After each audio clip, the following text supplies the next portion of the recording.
You're listening to The Art of Imperfect Adulting. I'm your host, Amy Stone.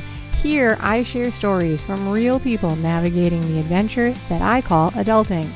Are you ready? Me too. Let's do this. Hello, friends. In this episode, I'm going to introduce you to Casey Houston. We talk about Casey's unique journey through the education system as an adult, as a student, as a parent. Schooling can be a particularly polarizing topic. There's a lot of variety among the listeners on their own schooling. And for sure, not everybody listening has kids in school. But I still think this will be an interesting story for you to listen to because it includes the experience and opinions of the adults in the family as they were in school, and then the experience of the kids and the parents, a shift in opinion by a parent, and then finally, a loop-de-loop switcheroo, which put Casey right back where she thought she'd never actually want to be.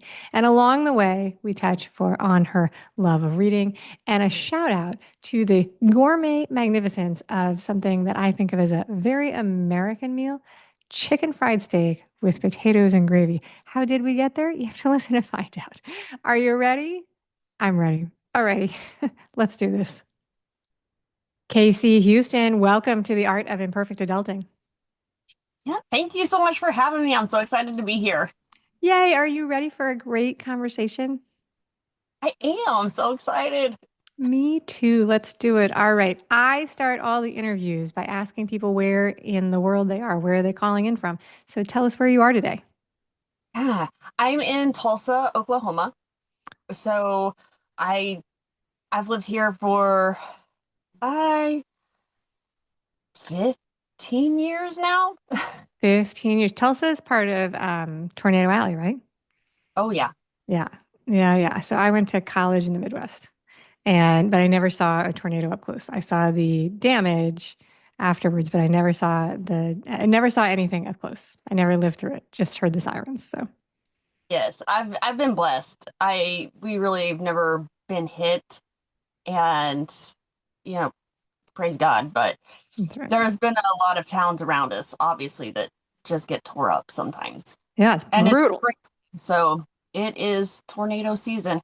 Oh, this is the season. I didn't even think of that. Okay, yeah. So we're recording this sort of in the middle of March. All right. So I'd love to learn a little bit about you outside of your family and your work.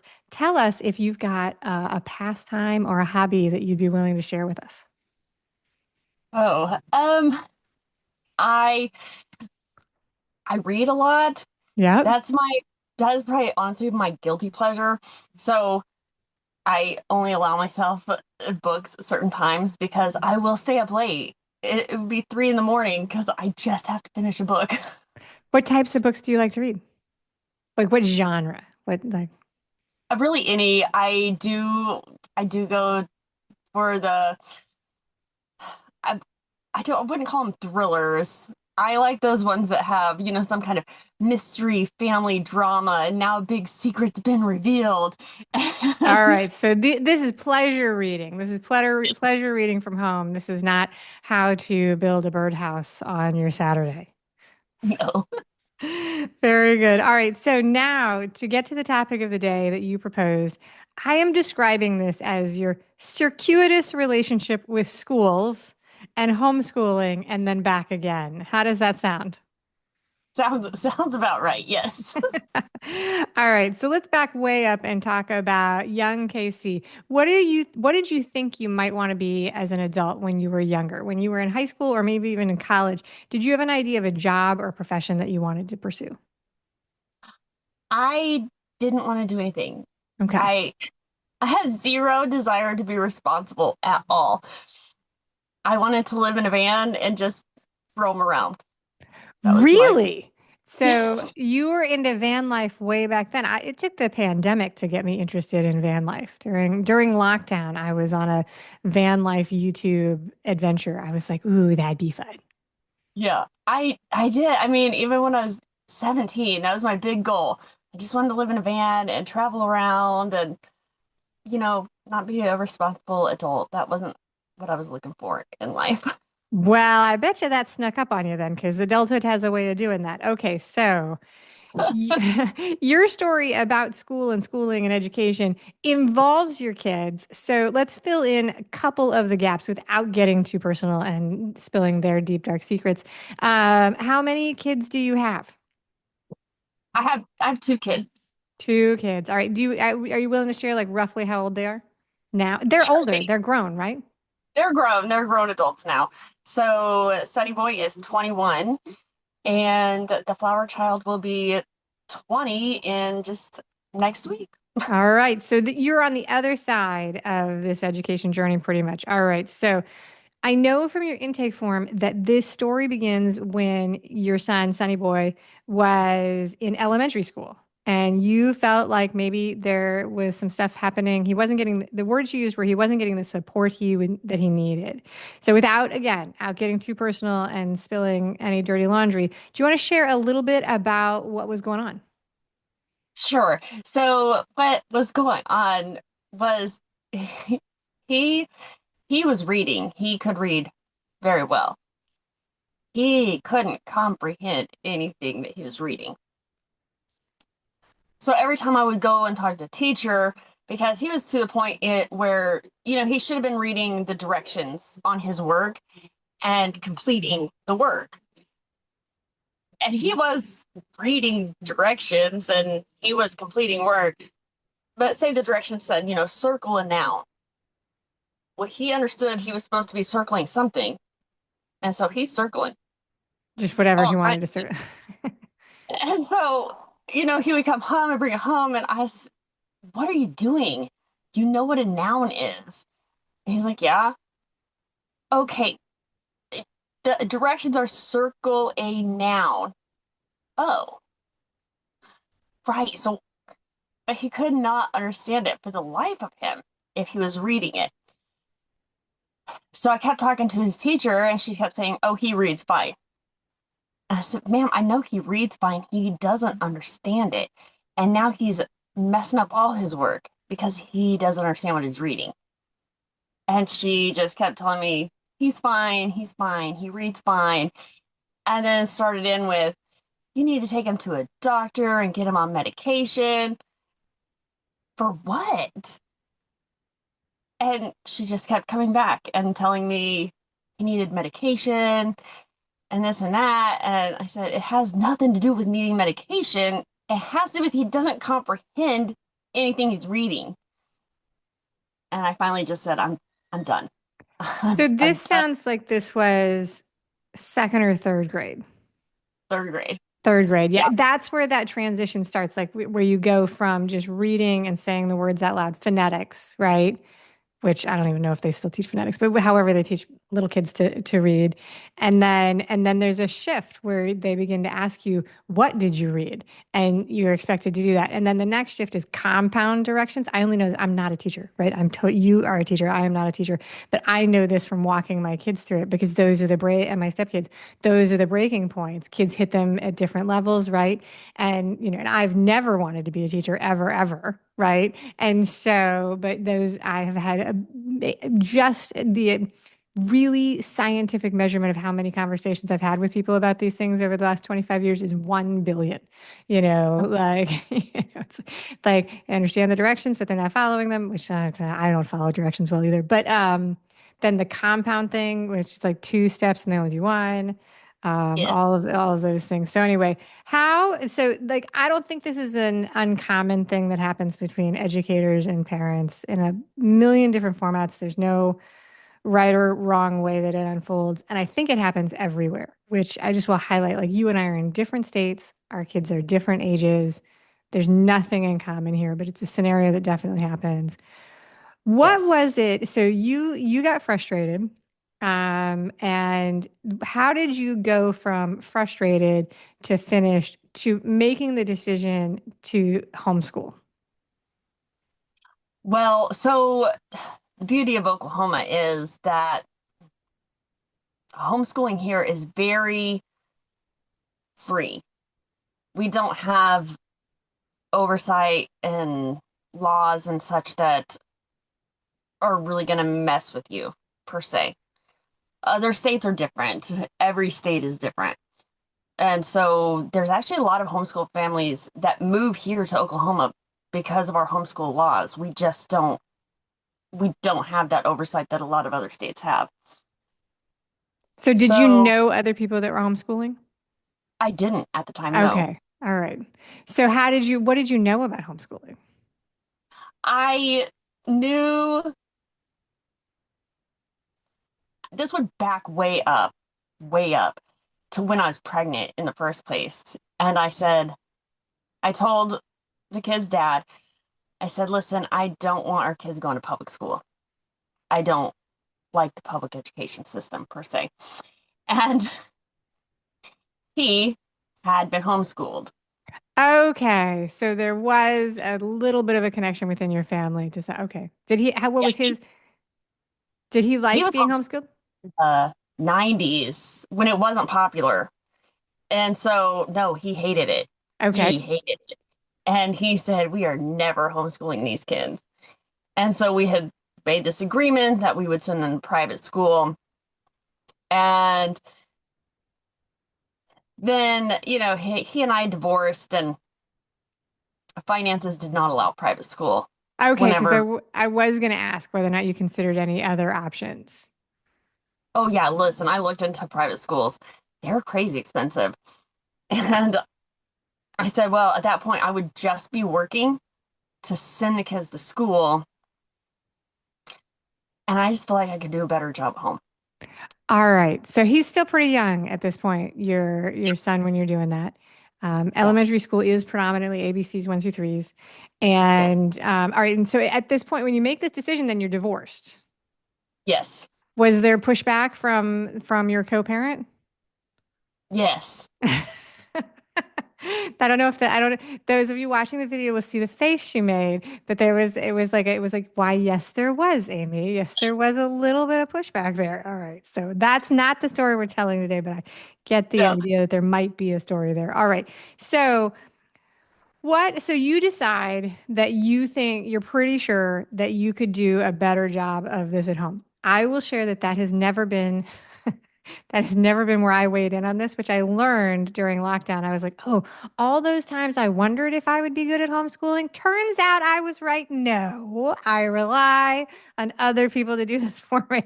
But what would you say? So, what would you say was the most challenging thing at the start of homeschooling? Like, what were the things that you had to do that were hard at the beginning? At the beginning, the hardest thing for me was just making sure I understood what I needed to do on my end.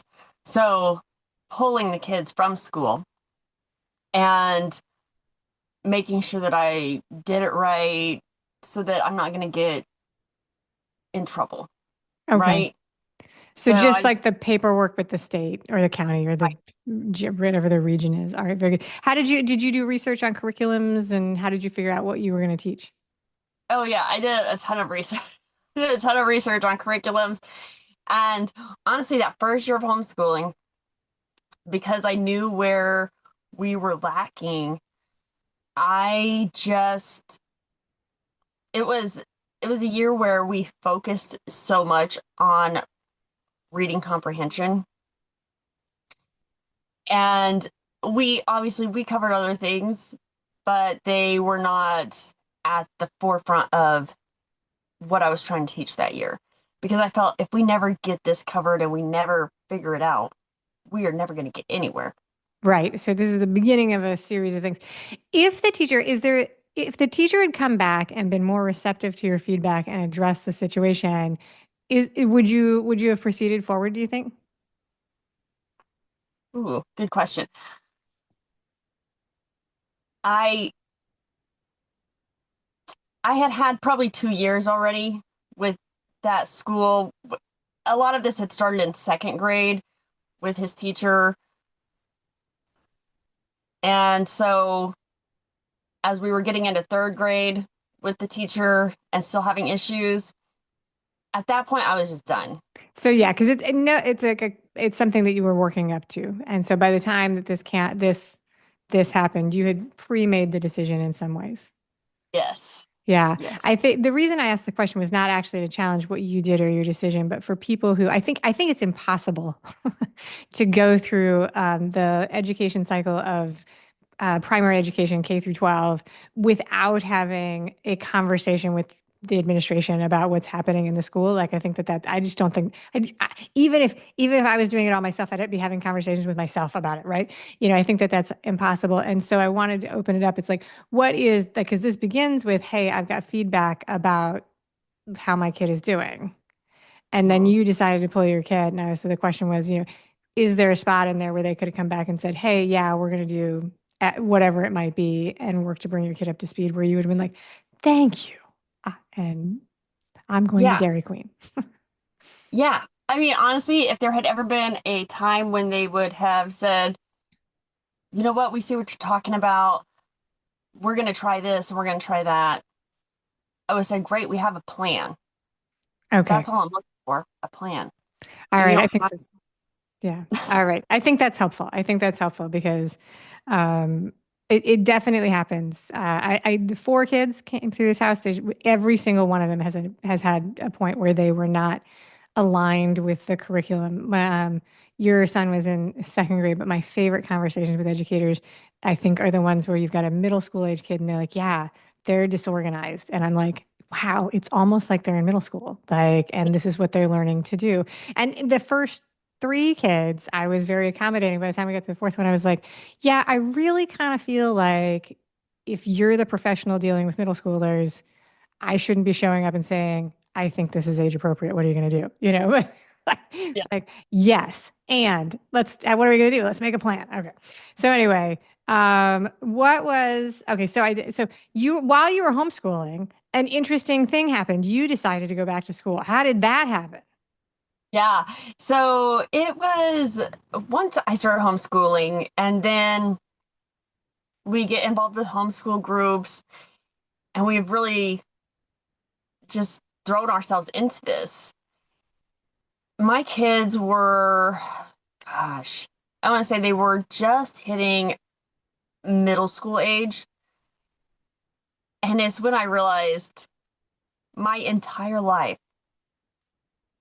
from my social life to what I do outside of the home and everything, is wrapped up in my kids and homeschooling. And what's going to happen here in 5 years when I'm not homeschooling anymore? And that's when it hit me. I need to be doing something for myself also, not just for the kids. Because that's what my life was. It was just, and I don't say that in a bad way, right? I loved every minute of it. But that's where my life was at. It was about the kids and what was best for them and making sure we're doing all the things. And so I needed to refocus and realize I was going to have a life once these kids were gone. And what was it going to look like? Yeah, no, I think that, and I did not take that as a negative statement. I think that little kids require a lot of hands-on involvement, a lot of care. And it is very easy and not necessarily a bad thing to become very enmeshed. It's like their life is your life. And that there's very little separation. But I think that it is a transition. People hit it at different points about where there's separation. Middle school well, high school actually is where the kids begin to pull away. Like, so like adolescence, right? The kids have their own begin to pull away. So you were early, you were an early learner. You're like, oh my gosh. When my kids were in middle school, I was more like, this is never going to end. Like, I was like so into it. And I was like, this is like never going to end. And then one of them like started driving and I was like, oh, wait a second. I can see the finish line. I was like, wait a minute, there is a finish line. So I was like, so it was completely different. Okay, so what did you study when you went back to school? That's funny. I went back to school, and my big plan was I was going to go back to school for dietitian. Okay. And so that's what I started out at. And there was a big part of me that wanted to go and follow to be a holistic doctor. Okay. So this was the big plan. And then I got into school and I took my first nutrition class. and I hated it. There you go. New plan, pivot. New plan. So I started back and I said, okay. And I went to my advisor and I said, listen, I hate nutrition. I don't, I don't think I can do this. And she said, okay. Now, mind you, when I first went in there, she's like, so you're coming for education? I was like, no, absolutely not. I don't want to be a teacher. I've been a teacher. I am a teacher. I am teaching. And she said, okay. So then again, she says, so are we going to go ahead and switch to education? I was like, no, no, we are not. Anything else, please. So she set me up on communication. Okay. So I started studying communications and it gets into mass communications. And I realized how much I hate social media. I do not like to have to work on social media. That's so good. That's so good. So so I studied mass communications, but we didn't have social media yet, so that was not part of my. So this was not all that long ago, actually. Okay, so you get in there and you're like, all right, I hate this too. Yes. I was like, oh my gosh, trying to listen to everybody on social media. I don't think I can do this. So I go back and I said, there's got to be something else. And she said, I don't know why you're fighting this so much. Please, can we just move you to education? I said, at this point, I'll take a couple classes and see. I'm not going to guarantee anything. And I started taking the classes, and I just like, oh, I love this. I love learning all about the brain development and how it all interconnects. And I do love teaching. I do. Why do And you I think know you were I do so Why do you think you were so resistant? because I hate public education. Okay. Okay. So because it's the resistance that you had to public. Now, did you grow up in public school? What was your schooling background? You went to public school. All right. So your experience in public education as a student might be what colors the beginning of this story where you knew that you weren't a big fan. No, I don't want to say I had a bad school experience. I went to a small town school. My teachers had been my parents' teachers. You know, All right. it's one of those kind of small towns. And everything was fine. I just am very, I guess I'm just against the government having control of what the kids are taught. Okay. All right. Very good. So, but and then you go to school and you learn, you study education and you're at the same, and you're resistant to it, but you fall into it. You realize that you love it. The same time, how much of this overlaps? Like, how long were you homeschooling and in school for the same amount at the same time? Yeah. So it was 5 years. 5 years. All right. So it was a pretty good time. So almost like was there like a symmetry where they were wrapping up their schooling and you were at the same time, roughly, like you guys all sort of wrapped it up in the same couple of My years? my son and I graduated the same year. All right. That's a lot. That's fun. That is a lot of fun. All right. So now though, to complete the circle, what do you do now? I'm a teacher at a public school. At public school. So you start with public school. You say you're not a fan. You put your kids in public school. It doesn't go well. You pull your kids out. You homeschool. You do like that better. You go back to school. You don't want to be a teacher. You try a bunch of other things. You realize that you do love education, and then you get a job back. So you homeschool your kids all the way up, and then you go back to work in a public school as a teacher. The circuitous story of Casey and education. Oh, So yes. that's how it goes. That's how it goes. I love that this is a circle. It, I know, it just circles back, circles back. Now, does how you feel about public school shift a little bit now that you're involved as part of the process? There's so many at my school, and I'm sure at the schools across America, right? There's so many teachers that are doing amazing jobs, and they care so much about the kids, and we're doing the best Yeah. that we can. Yeah. It's good And that you said that because I mean, I can be critical of, the teachers over the years and stuff like that, but those are little tiny snapshots along the way, mm, little tiny snapshots along the way. And when things are going well, you don't show up and say, "Hey, yay," like this is the way it is. And I like I did say I've always been very appreciative to the people who are running the schools that my kids go to that they're delivering the curriculum and not me because it is not it's not my thing. One time when the kids were little, we got this story cracks me up so much. My one of my kids had a worksheet and it was a math worksheet and I'm sitting right next to my kid doing it. And it's like, why is this? Why is this the answer? And he's looking to me as the adult in the situation to know the answer. And this is elementary math. It's like addition or subtraction. And I'm looking at it and I'm like, I don't think that I don't remember anybody ever asking me the why for a math question. I'm like totally lost. I'm totally lost. And I'm like, math? I don't know. What is the answer? Like, because subtraction, like, I mean, I was completely confused. And so we write down something ridiculous. And then I like communicated with the teacher. I was like, I do not understand what this question was. And I mean, it was such a weird thing because I was like, I knew that they would pass me in math. I didn't think it would be in elementary school. listen, I teach first grade math, and there are times right now where I will be teaching something and I have to teach it according to the book. And I want the kids to have all the tools, right? Because Yeah. you don't know how everybody's brain works differently. And so they're going to connect with something. And so we've been doing regrouping in math Right. Which not everybody gets. Yeah. hard. And so we've been teaching it a certain way, a certain way.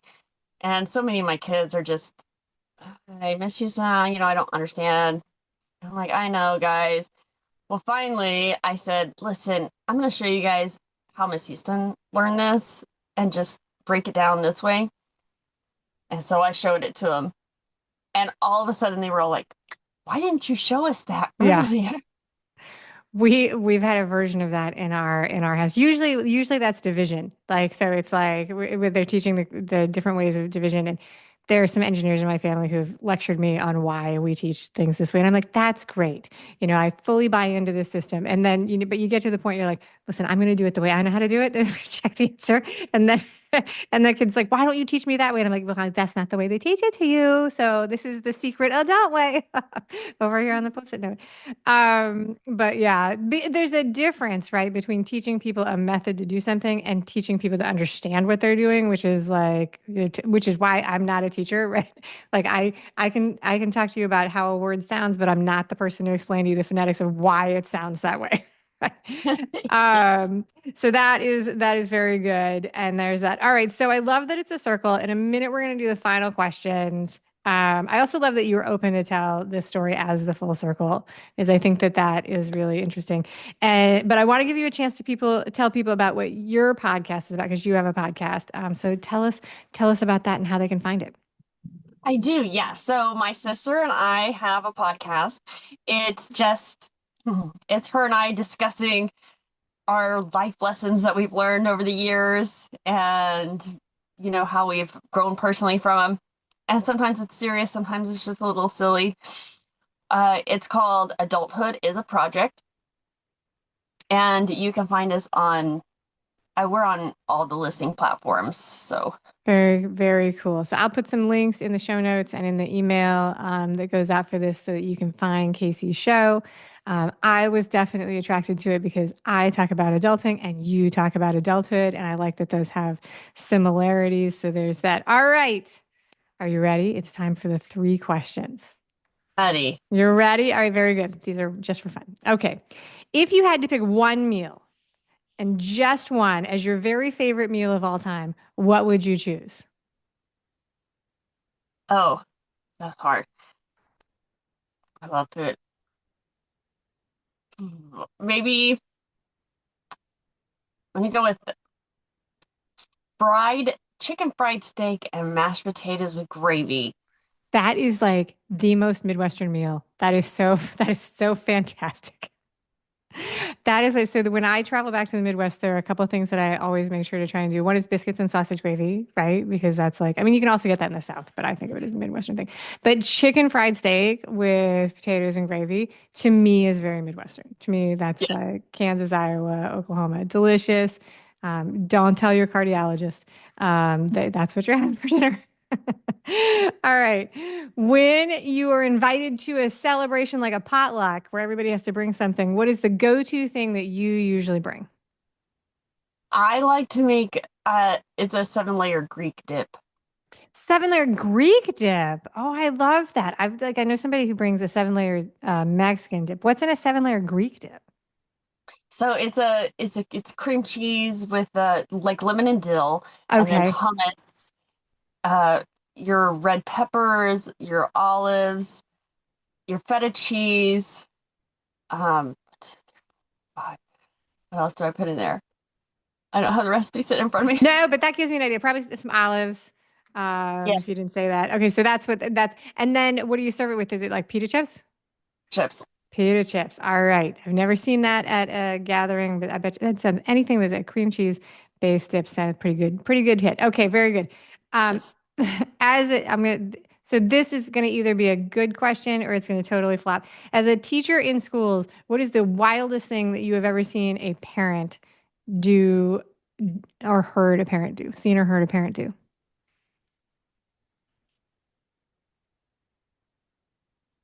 um, I mean I've seen a parent have a physical altercation with a teacher. Oh, with a teacher, yeah, yeah, yeah. I saw two adults get into it like during a Halloween parade. The little kids' Halloween parade.